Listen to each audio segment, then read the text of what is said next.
नमस्कार, आप सभी का स्वागत है मनी सेंट्रल में और मैं हूं आपके साथ सिमरनजीत सिंह।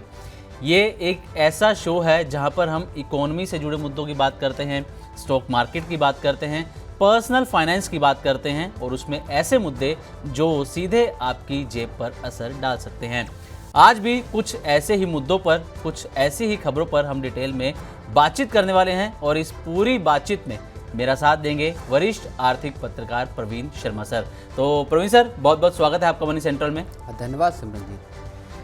तो मनी सेंट्रल की आज की शुरुआत होगी एनपीएस, यूपीएस, ओपीएस से जुड़ी खबर पर और क्या सरकार यूपीएस पर खुद इस वक्त फंसती हुई नजर आ रही है, ये हमारा पहला मुद्दा रहेगा आज डिस्कशन का। इसके बाद हम बात करेंगे पेंशन पर सुप्रीम कोर्ट की तरफ से आए एक बड़े फैसले पर और आखिर में चर्चा होगी कि क्या अब मार्केट में रिटर्न नहीं मिलने वाला, अगर मार्केट में रिटर्न मिलेगा तो कितना लंबा इंतजार करना पड़ेगा और जो रुपया लगातार गिरता जा रहा है उसका क्या इम्पैक्ट देखने को मिलने वाला है। इन तमाम मुद्दों पर हम बातचीत करने वाले हैं। तो पहली खबर पर यहाँ पर नजर डालते हैं। दरअसल ओपीएस और यूपीएस को लेकर सरकार फंसती हुई यहाँ पर नजर आ रही है। अब आप सोचेंगे कि कैसे, तो ये आपको बताते हैं डिटेल में। दरअसल केंद्र सरकार ने लोकसभा में एक बार फिर से ये साफ कर दिया है कि ओपीएस यानी कि जो ओल्ड पेंशन स्कीम है इसकी वापसी नहीं होने वाली। लेकिन दूसरी तरफ ओपीएस की मांग को शांत करने के लिए जो यूनिफाइड पेंशन स्कीम यानी कि यूपीएस लाई गई थी वो भी अब सरकार के गले की फांस बनती हुई नजर आ रही है। सरकार के मुताबिक 30 नवंबर 2025 यानी कि जो अभी 30 नवंबर गया है उस तारीख तक सिर्फ 1,22,123 कर्मचारियों ने ही यूपीएस के ऑप्शन को चुना है, जबकि केंद्र सरकार के कर्मचारियों की संख्या करीब 50 लाख के आसपास यानी कि सिर्फ 3-3.5% के आसपास ही कर्मचारियों ने यूपीएस का ऑप्शन यहां पर सिलेक्ट किया है। ओपीएस की जगह लाई गई यूपीएस अब ना कर्मचारियों को संतुष्ट कर पा रही है और ना ही सरकार को यहां पर राहत मिलती हुई नजर आ रही है। और ये जो पूरी जानकारी है वो सरकार की तरफ से लोकसभा में सांसदों की तरफ से पूछे गए सवालों के जवाब में दी गई है। इन सांसदों में कांग्रेस के सांसद एंटो एंटनी, इमरान मसूद, अमरा राम और उत्कर्ष वर्मा मधुर का नाम शामिल है। तो प्रवीण सर, सबसे पहला सवाल मेरा आपसे यही रहेगा कि यूपीएस सरकार ने इसके ऊपर 1.5 साल इस स्कीम को बनाने में लगे, न जाने इसके ऊपर कितना पैसा खर्च हुआ, इसके इम्प्लीमेंटेशन पर भी 1 साल करीब करीब खर्च किया गया, लेकिन उसके बाद नतीजा सभी के सामने है। जब सरकार ने ऑप्शन चुनने को दिया तो 50 लाख में से सिर्फ 1,22,000 एम्प्लॉयज़ ने ही यूपीएस का ऑप्शन चुना है। तो क्या सरकार इसमें कहीं ना कहीं फेल होती हुई नजर आ रही है, आपको लगता है ऐसा? नहीं, देखिए, यूपीएस की अगर बात की जाए तो जिस हिसाब का परफॉर्मेंस रहा है, एनरोलमेंट को अगर हम आधार माने तो वाकई ये कहा जा सकता है कि सरकार की जितनी फैनफेयर के साथ, जितनी ढोल नगाड़े के साथ सरकार इस स्कीम को लेके आई थी, मुझे याद है 2024 के अगस्त के आसपास सरकार ने इस स्कीम को लॉन्च किया था और जो कमेटी बनी थी यूपीएस के लिए या एक अल्टरनेटिव पेंशन ऑप्शन देने के लिए केंद्र सरकार के कर्मचारियों को, जहां उन्हें पक्की पेंशन मिल सके, उस कमेटी की अगुवाई टीवी सोमनाथन कर रहे थे। उस वक्त आपका जो है वो वित्त सचिव थे, फाइनेंस सेक्रेटरी थे, बाद में कैबिनेट सेक्रेटरी उनको बनाया गया। तो उनकी अगुवाई वाली कमेटी थी जिसने कई बड़ी सिफारिशें दी और उनको फिर लागू किया गया। सरकार ने इसका पूरे का ऐलान किया कि किस तरह से ये एनपीएस के बेनिफिट्स भी हैं और ओपीएस के भी इसमें बेनिफिट्स हैं। सरकार को लगा कि ये स्कीम को जैसे ही खोला जाएगा वैसे ही इसमें पूरा का पूरा जो केंद्र सरकार के कर्मचारियों का पूरा वर्ग है जो एनपीएस के अधीन है, एनपीएस के तहत आता है, वो सब के सब इसमें तुरंत स्विच करेंगे। लेकिन आप समझिए 2 बार इसकी डेडलाइन बढ़ाई गई और 2 बार डेडलाइन बढ़ाने के बावजूद अगर 27-30 लाख के आसपास जो सेंट्रल गवर्नमेंट के जो एनपीएस के तहत कर्मचारी आते हैं उसमें से अगर सिर्फ और सिर्फ 1,22,000 लोगों ने इसको ऑप्ट किया है तो ये सीधे तौर पर सरकार। और एक चीज़ और आपको बताऊं, जब लास्ट के 1-2 महीने जब 30 सितंबर के बाद जब इसको बढ़ाया गया था, एक्सटेंशन दिया गया था, तब सरकार ने पूरी ताकत इस बात पे झोंकी, हर तरह का प्रचार, हर तरह के इस तरह की कोशिश की गई सरकार की तरफ से भ्रम दूर किए जा सकें। सरकार ने इस स्कीम को और अट्रैक्टिव बनाया ताकि लोग इसको से जुड़ें। ये कहा गया कि दूर दराज के इलाकों में, गांव देहात में जो केंद्र सरकार के कर्मचारी पदस्थ हैं, पोस्टेड हैं, उन तक इस स्कीम के फ़ायदे नहीं पहुंचे हैं जी। और इसलिए और वक्त चाहिए और सरकार ने वो वक्त दिया और उसमें सब तक इसकी जानकारियां पहुंचाने की अलग अलग तरह से कोशिश की, चाहे रेलवे स्टेशन देख लीजिए या अखबार और बाकी डिजिटल मीडिया के साधन देख लीजिए। उसके बावजूद अगर इस तरह का लैकलस्टर अगर एनरोलमेंट के नंबर हैं तो जाहिर तौर पर ये वो तस्वीर पेश करता है जहां ये पता चलता है कि यूनिफाइड पेंशन स्कीम को केंद्र सरकार के कर्मचारियों ने सिरे से खारिज कर दिया है। बिल्कुल।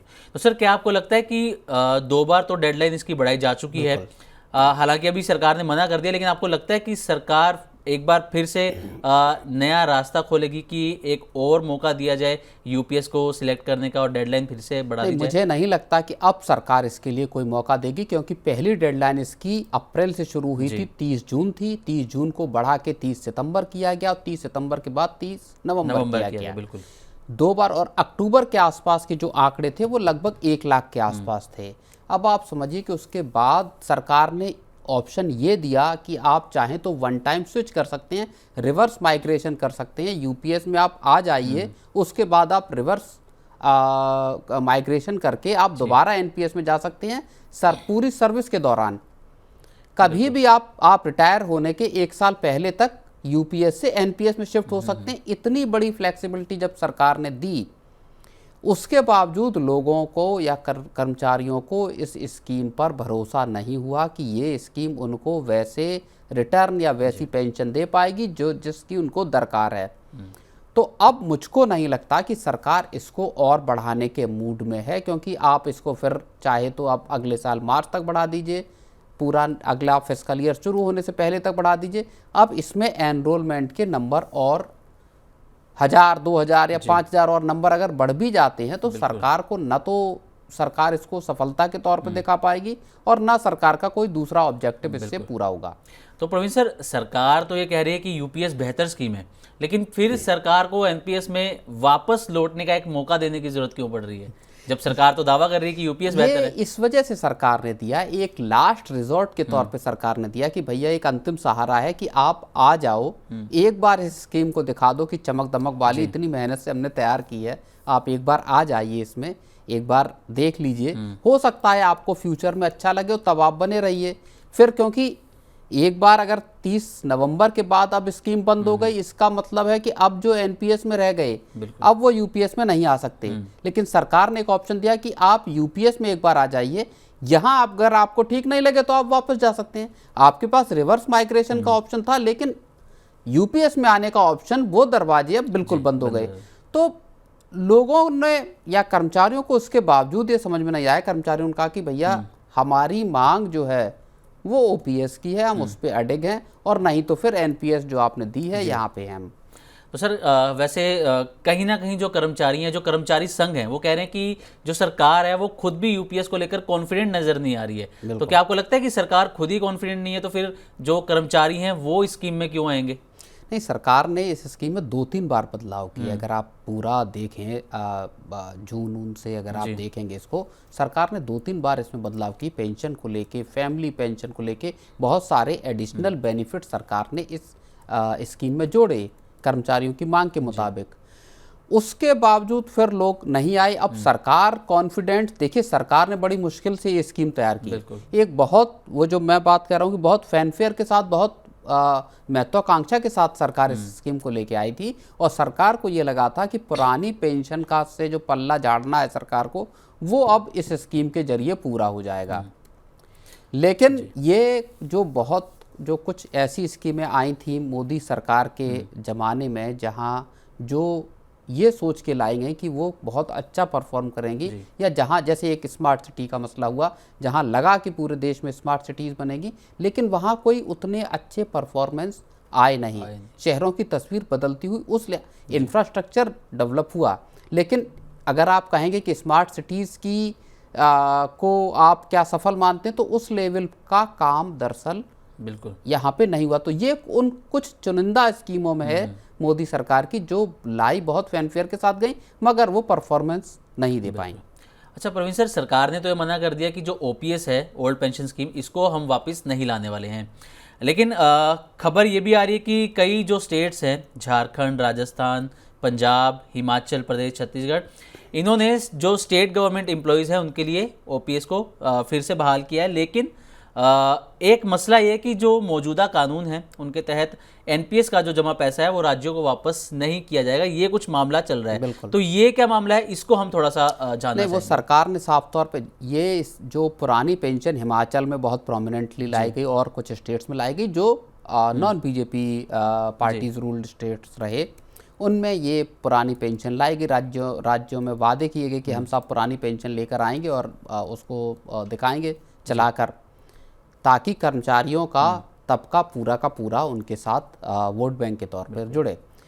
लेकिन बाद में कुछ राज्यों में इसको चलाने में परेशानी हुई। केंद्र सरकार ने साफ तौर पे कहा कि जो कर्मचारी जिनका एनपीएस में पैसा जमा हो रहा है जब पुरानी पेंशन लाने से पहले, वो पैसा केंद्र सरकार वापस नहीं करेगी, राज्यों को वो फंड नहीं लौटाएगी। राज्यों ने ये कहा कि जो हमारे कर्मचारी है राज्य सरकार के, उनका एनपीएस चूंकि केंद्र सरकार की तरह द्वारा पीएफआरडीए के द्वारा मैनेज्ड है पूरा, तो राज्यों की मांग थी कि साहब इन कर्मचारियों को, मान लीजिए 10 लाख कर्मचारी हैं किसी एक स्टेट के, उनका जो पैसा एनपीएस में जमा था, राज्यों ने कहा साहब वो हमारा हिस्सा हमको वापस कर दीजिए ताकि हम इस पैसे से, इस फंड से इनको पुरानी पेंशन के लाभ दे सकें।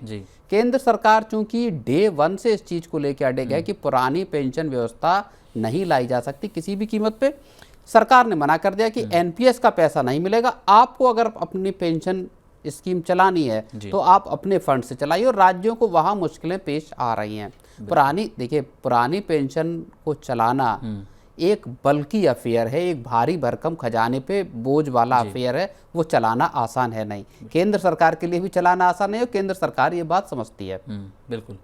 तो प्रवीण सर, एक चीज़ और, अभी आपने कहा भी कि यूपीएस को लेकर क्योंकि सरकार कई बार बदलाव कर चुकी है, खुद भी कॉन्फिडेंट नजर नहीं आ रही, तो क्या आपको लगता है कि आने वाले महीनों में सरकार फिर से यूपीएस के अंदर कोई बदलाव करती हुई नजर आएगी ताकि और एम्प्लॉयज़ अट्रैक्ट हो? हालांकि डेडलाइन का तो स्कीम तो बंद हो गई है, तो अब सरकार के लिए अब इसमें नया ऑप्शन जोड़ना, बहुत सारे जो कर्मचारियों के प्रतिनिधि हैं जिनसे हम लोगों की बीच बीच में बात हुई, मनी 9 के भी प्लेटफॉर्म पर वो आए, उनका ये कहना है कि साहब आपने आधी दूरी तो तय कर ली है पुरानी पेंशन के डायरेक्शन में यूपीएस के जरिए, अब जो थोड़ा सा रास्ता रह गया उसको भी कवर कर ही लीजिए। बिल्कुल। तो उसकी जगह फिर जब आपने इतनी कवायद की, इतनी चीज़ें ले आए हैं, उसमें इतने बेनिफिट्स दे दिए, अब जो थोड़ा सा रह गया कि पुरानी पेंशन हो जाएगी, वहीं चले जाइए। लेकिन सरकार चूंकि 3-4 बार सदन में इस बात से इनकार कर चुकी है, एक बात। दूसरी बात, जो टर्म्स ऑफ रेफरेंस हैं आपके 8वें वेतन आयोग के, उसमें भी सरकार ने साफ तौर पे इस बात को लिखा और इस चीज़ को लेके बड़ी रार भी अभी भी बनी हुई है कि आप जो लिख रहे हैं कि unfunded cost of non contributory pension schemes, impact of ये, तो इसको लिखने का मतलब क्या है, आप इस चीज़ को टीओआर से हटाएं जी। तो ये कर्मचारी संगठन मांग कर रहे हैं। और एक और चीज़ वो ये है कि कल जब सरकार ने ये डेटा पूरा दिया कि साहब ये है और हम पुरानी पेंशन नहीं लाएंगे, यूपीएस में इतने लोग शामिल हुए, तब से एक बार फिर से कर्मचारी संगठनों ने अब एक बार फिर मोर्चा खोल दिया है कि आपकी यूपीएस फेल हो गई, अब आपके पास ऑप्शन नहीं है। सरकार हठ धर्मता या सरकार एडमेंट ना हो, सरकार इस चीज़ से थोड़ा सरकार झुके और पुरानी पेंशन को लाने की व्यवस्था करे। तो अब कर्मचारी संगठन जो हैं वो इस आंदोलन को तेज कर सकते हैं कि साहब आपकी यूपीएस पूरी तरह फेल हो गई, अब हमको पुरानी पेंशन से कम कुछ बिल्कुल मंजूर नहीं है। बिल्कुल। तो चलिए देखना अब यही होगा कि सरकार क्या फैसला लेती है, क्योंकि यूपीएस के मोर्चे पर कहीं ना कहीं इस वक्त जो है, जो कि डेटा बता रहे हैं, तो सरकार कहीं ना कहीं फेल होती हुई नजर आ रही है। और कर्मचारी संघ भी ये मांग कर रहे हैं कि ओल्ड पेंशन स्कीम को ही वापस से बहाल किया जाए। तो चलिए अब बढ़ते हैं अपनी अगली खबर की तरफ। दरअसल सुप्रीम कोर्ट ने हाल ही में सरकारी कर्मचारियों की पेंशन को लेकर एक अहम फैसला सुनाया है। सुप्रीम कोर्ट ने कहा है कि अगर कोई सरकारी कर्मचारी अपनी नौकरी से खुद रिजाइन देता है, इस्तीफा देता है, तो उसे पेंशन का हक नहीं मिलेगा, यानी कि वो पेंशन पाने का हकदार नहीं होगा। जस्टिस राजेश बिंदल और जस्टिस मनमोहन की बेंच ने कहा कि रिजाइन देने का मतलब है कि कर्मचारी की पिछली जो पूरी सर्विस है वो खत्म मानी जाएगी, यानी कि उसने जितने साल नौकरी की हो वो पेंशन के लिए नहीं गिनी जाएगी। ये मामला एक ऐसे कर्मचारी से जुड़ा था जिसने करीब 30 साल तक नौकरी करने के बाद इस्तीफा दिया था। बाद में उसके परिवार ने पेंशन की मांग की, लेकिन कोर्ट ने इसे गलत बताया। सुप्रीम कोर्ट की बेंच ने साफ कहा कि रिजाइन या फिर वॉलंटरी रिटायरमेंट, जिसे वीआरएस भी कहते हैं, ये दोनों अलग अलग चीज़ें हैं। वॉलंटरी रिटायरमेंट लेने पर पेंशन मिलती है, लेकिन रिजाइन देने पर पेंशन नहीं मिलती। तो प्रवीण सर, सबसे पहले तो यही जानना चाहेंगे, अगर किसी एम्प्लॉय ने 25-30 साल नौकरी कर ली और उसके बाद किसी मजबूरी में उसने इस्तीफा दे दिया, तो मतलब उसकी जो 25-30 साल की मेहनत थी वो शून्य, वो जीरो मानी जाएगी। तो क्या आपको ये फैसला सही लगता है सरकार का? नहीं, देखिए, सरकार का नहीं, सुप्रीम कोर्ट सुप्रीम कोर्ट ने जो ये सुप्रीम कोर्ट का फैसला फैसला है। सुप्रीम कोर्ट के फैसले पर खैर हम उंगली नहीं उठा सकते। कोर्ट का फैसला है। जाहिर तौर पे जो नियम और जो कानून लिखे गए हैं उनके आलोक में ये फैसला दिया गया है। सेंट्रल सिविल सर्विसेज रूल जो पेंशन को लेके हैं 1972, उसके सेक्शन 26 के तहत या रूल 26 के तहत सुप्रीम कोर्ट ने ये कहा है कि आपका जो आप बात कह रहे हैं कि इस्तीफा देना यानी आप सर्विस में हैं और सर्विस से आपने रिजाइन कर दिया, और वीआरएस लेना या वॉलंटरी रिटायरमेंट लेना। देखिए, वीआरएस के लिए आवेदन करना पड़ता है कि आप वीआरएस लेना चाहते हैं। उस वीआरएस को मंजूर किया जाता है, कई बार उस वीआरएस को ना मंजूर कर दिया जाता है। कई बार जो पीएसयूज हैं या जो और ऑर्गेनाइजेशंस हैं वो वीआरएस की पूरी स्कीम लेके आते हैं कि हम वीआरएस की ऑप्शन दे रहे हैं, अगर एम्प्लॉयज़ चाहें तो उनको ये बेनिफिट मिलेंगे और आप यहाँ से सर्विस से निकल सकते हैं।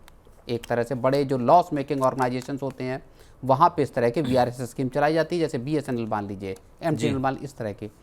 तो सुप्रीम कोर्ट ने ये साफ तौर पे कहा है कि आपका इस्तीफा देना आपके जो आपका जो वॉलंटरी रिटायरमेंट है इससे अलग है। जो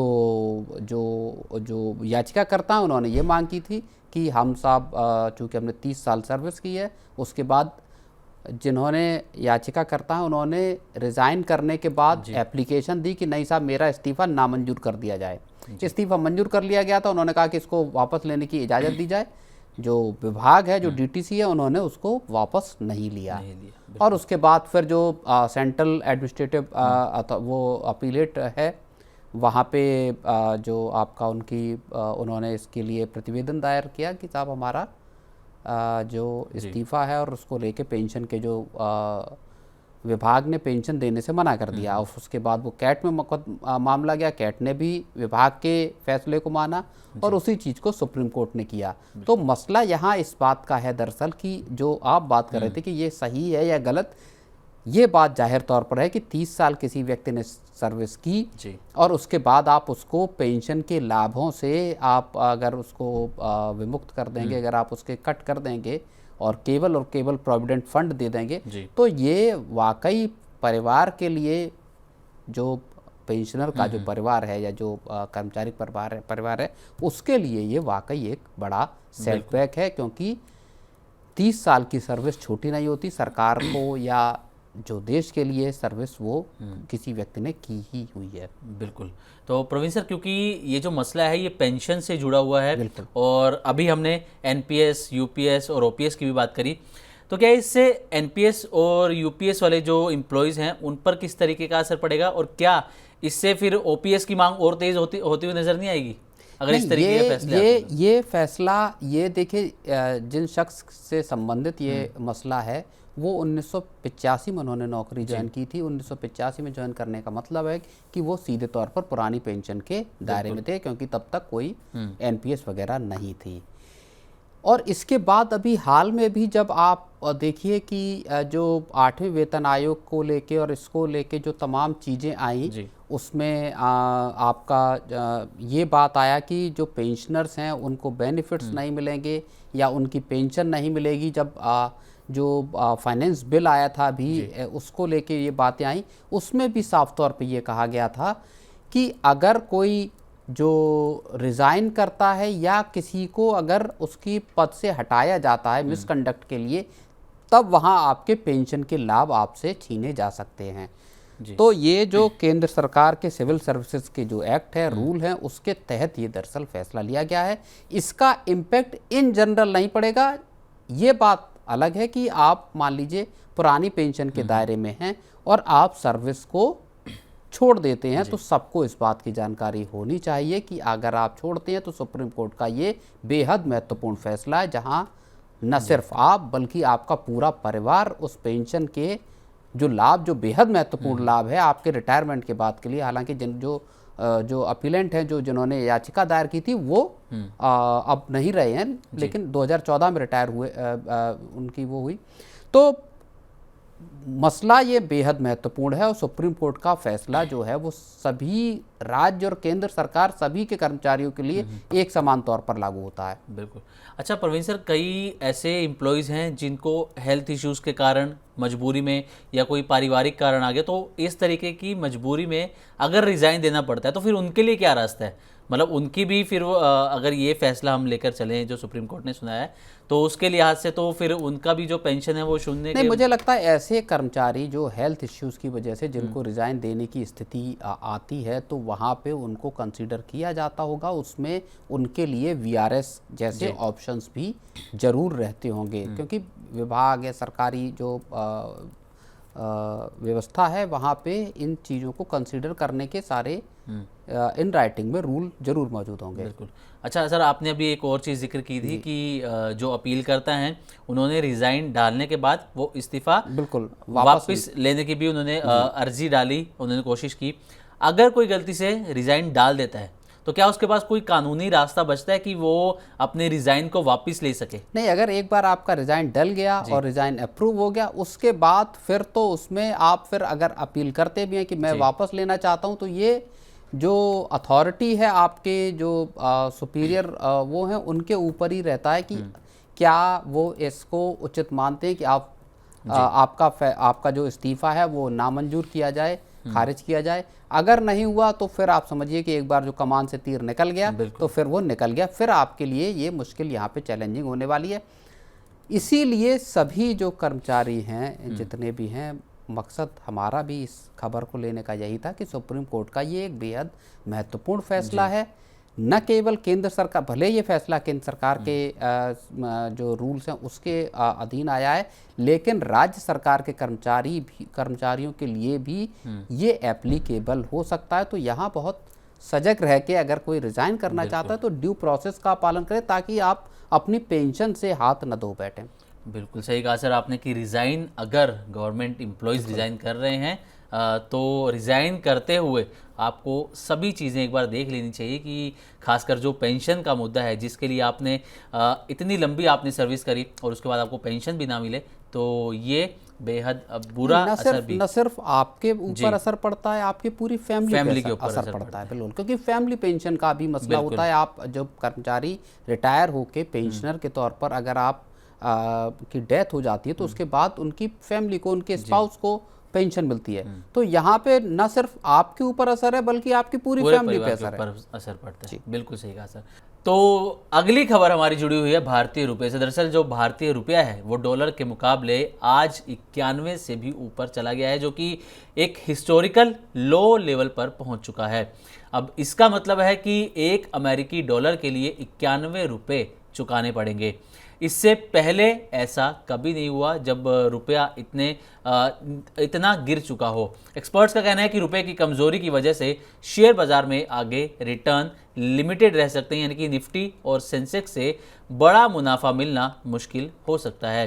फिलहाल आरबीआई स्थिति पर नज़र रखे हुए, लेकिन रुपए पर दबाव फिलहाल बना हुआ नज़र ही आ रहा है। तो प्रवीण सर, जो रुपया लगातार हम देख रहे हैं कि रुपया गिरता ही जा रहा है, रोज़ाना नए लो लेवल पर पहुंचता हुआ नज़र आ रहा है, तो इसका इकोनॉमी पर कितना गहरा असर आप देखते हैं और खासकर अगर हम मार्केट की बात करें, क्योंकि एक्सपर्ट्स कह रहे हैं कि मार्केट में रिटर्न इम्पैक्ट हो सकते हैं यहाँ पर, तो इसको आप किस तरीके से देखते हैं सर? नहीं, बिल्कुल, देखिए अभी कुछ दिन पहले ही 90 का स्तर पार किया था रुपए ने, और तब भी हमने मनी सेंट्रल में इस पूरी कहानी पे बात की थी कि आखिर रुपए जो है, ये जो गिरावट है ये देश के लिए, ये इकॉनमी के लिए किस तरह से असर डाल सकती है, और इन जनरल भारत के किन सेक्टर्स को यहाँ फ़ायदा भी हो सकता है।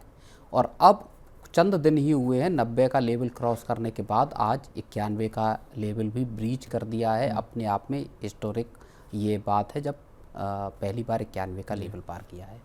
जाहिर तौर पर अगर कुछ एक सेक्टर्स को छोड़ दिए जाए, जो सीधे तौर पर आप समझ लीजिए एक्सपोर्ट ओरिएंटेड जो सेक्टर्स हैं, अगर हम उनको छोड़ दें तो बाकी जितना भी इकॉनमी का जो सेटअप है, वहाँ ख़ास तौर पे जो इंपोर्ट हम चीज़ें कर रहे हैं, वहाँ सब जगह पर हमको झटका लगने की आशंका है तगड़ा।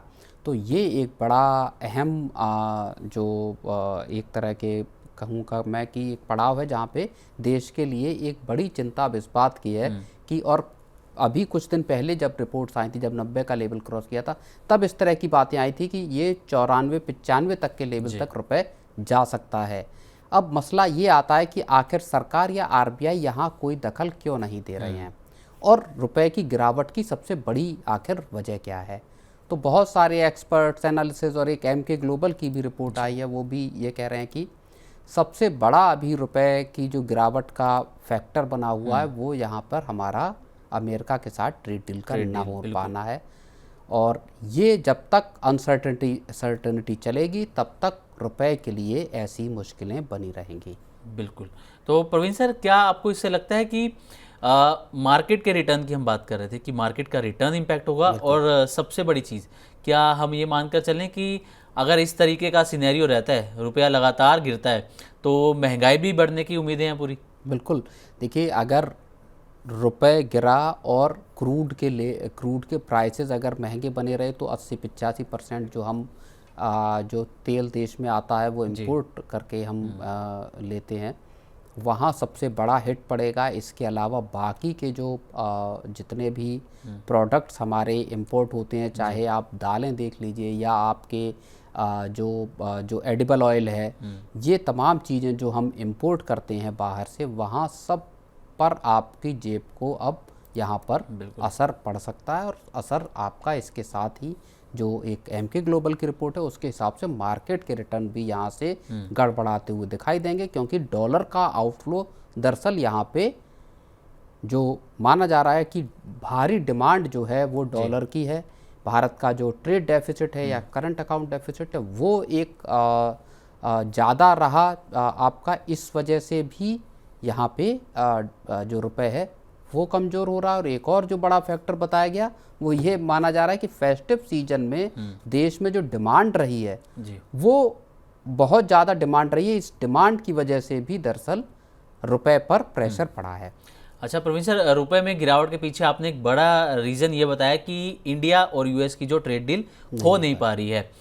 एक बड़ा रीज़न इसके पीछे ये भी देखा जा रहा है कि FIIs जो हैं वो भी लगातार पैसा अपना जो है वो निकालते हुए यहाँ पर नजर आ रहे हैं। तो FIIs को ऐसे किस ट्रिगर की ज़रूरत है, या क्या चीज़ वो मार्केट में देखना चाहते हैं जो उन्हें मिल नहीं रही है इस वक्त पर? तो FIIs के जो ये आउटफ्लो हो रहा है, इसके पीछे आप क्या कारण देखते हैं? नहीं, देखिए, एक बड़ा रीजन जो अभी समझ में आ रहा है वो ये लग रहा है कि जो US मार्केट्स हैं जी, वो ज़्यादा अट्रैक्टिव लग रहे हैं। पीछे अगर हम पिछले साल जब देखते हैं, जब मार्केट्स में गिरावट शुरू हुई और उसके 2-3 महीने बाद, तब ये लगा कि अमेरिका में बॉन्ड्स पे ही रिटर्न भारत से ज़्यादा मिल रहा है, भारत के मार्केट से। तो वो रिटर्न अगर आपको अपने देश में ज़्यादा मिल रहा है, तो कोई भी व्यक्ति दूसरे मार्केट में क्यों लगाएगा। अब अभी समस्या ये है कि AI के जो स्टॉक्स हैं, AI का जो बूम जिस तरह से चल रहा है, उनको अमेरिकन मार्केट्स में, अमेरिकन स्टॉक्स में भारत के इन्वेस्टर US मार्केट्स में पैसा लगा के पैसा बनाने की कोशिश कर रहे हैं। तो दुनिया भर के इन्वेस्टर्स को लग रहा है कि इस वक्त अमेरिकी मार्केट्स या टेक जो स्टॉक्स हैं, वहाँ पे बड़ा ज़्यादा प्रॉफिट हो सकता है, और इस वजह से पूंजी यहाँ से निकलकर बाहर जा रही है।